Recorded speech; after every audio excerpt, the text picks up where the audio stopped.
सिर्फ 2 दिनों बाद देश अपना स्वतंत्रता दिवस मनाने जा रहा है, लेकिन उससे ठीक पहले आतंकी साजिश के खुफिया इनपुट मिलने लगे हैं, जिसके बाद राजधानी दिल्ली से लेकर कश्मीर की वादियों तक सुरक्षा के चाक चौबंद इंतजाम किए गए। क्योंकि खुफिया इनपुट के मुताबिक लश्कर जैसे आतंकी संगठन अपनी नापाक साजिशों को अंजाम देने के लिए टारगेटेड किलिंग या फिर भीड़ भाड़ वाले इलाकों को टारगेट बनाने की कोशिश कर सकते हैं।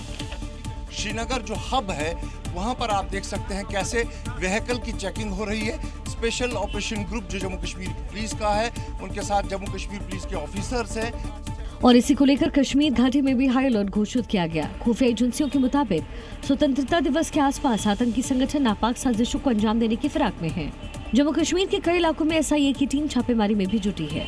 खुफिया एजेंसियों के इनपुट के बाद दिल्ली के दक्षिण पूर्व, चांदी चौक, लक्ष्मीनगर और डिफेंस कॉलेजों से तमाम संवेदनशील इलाकों में पुलिस ने चौकसी बढ़ा दी। वहीं घाटी को भी छावनी में तब्दील किया गया। थाना प्रभारी से लेकर तमाम सीनियर ऑफिसर्स एरिया में पेट्रोलिंग करेंगे, चेकिंग करेंगे, पिकेट चेकिंग बढ़ाई जाएगी और एंटी टेरर मेजर्स लिए जाएंगे। देश के जाबाज जवानों की मुस्तैदी भरोसा दिलाती है कि दुश्मनों की कोई भी साजिश कभी कामयाब नहीं होगी। और रांची में छात्रों का आंदोलन एक बड़े पड़ाव पर पहुंच चुका है। सुबह एनडीए सांसदों ने एक बार फिर से संसद परिसर में छात्रों की आवाज बुलंद की, तो वहीं बीती रात पुलिस लाठीचार्ज के विरोध में प्रदर्शनकारियों ने एक मौन जुलूस निकाला। सरकार पर बड़े आरोप लगाए गए। लोकतंत्र के सबसे बड़े मंदिर में झारखंड के छात्रों की आवाज बुलंद की जा रही है।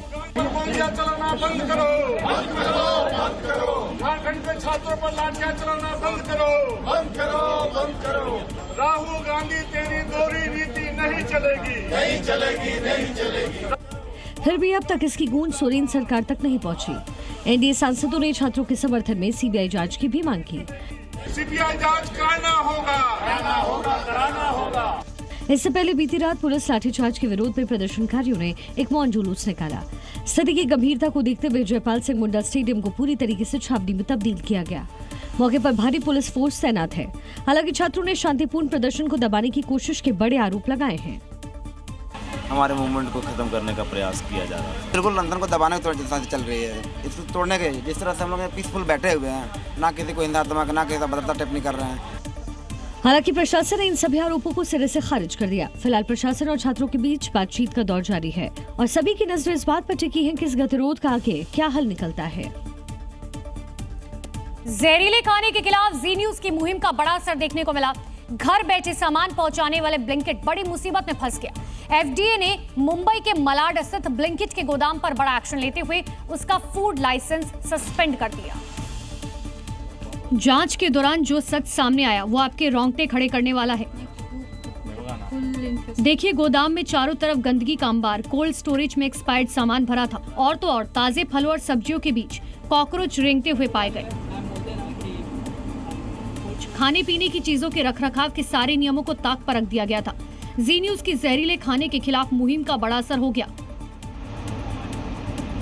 महाराष्ट्र FDA ने मालाड वेस्ट स्थित ब्लिंक कॉमर्स के इस प्रतिष्ठान का फूड लाइसेंस सस्पेंड कर दिया। अब एक और तस्वीर देखिए। उद्योग नगरी एक्सप्रेस की पेंट्री में चूहों की दावत चल रही है। जिस आटे की यात्रियों के लिए रोटियां बनने वाली हैं, उसी आटे में ये चूहे मुंह मारते नजर आए। विंडो के बाहर खड़े पैसेंजर्स ने इस नजारे का वीडियो बना लिया। खाने में अशुद्धता के खिलाफ जी न्यूज की मुहिम लगातार जारी है।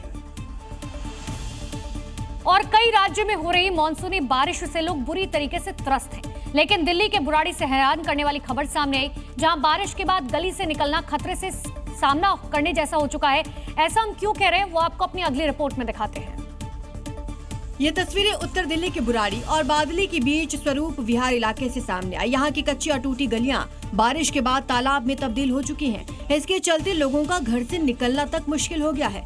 लेकिन सबसे डराने वाली बात यह है कि यहाँ कई जहरीले सांप इलाके में मंडराने से दहशत का माहौल है। स्थानीय लोगों का कहना है हर रात जहरीले सांप बिच्छू घरों में घुस आते हैं।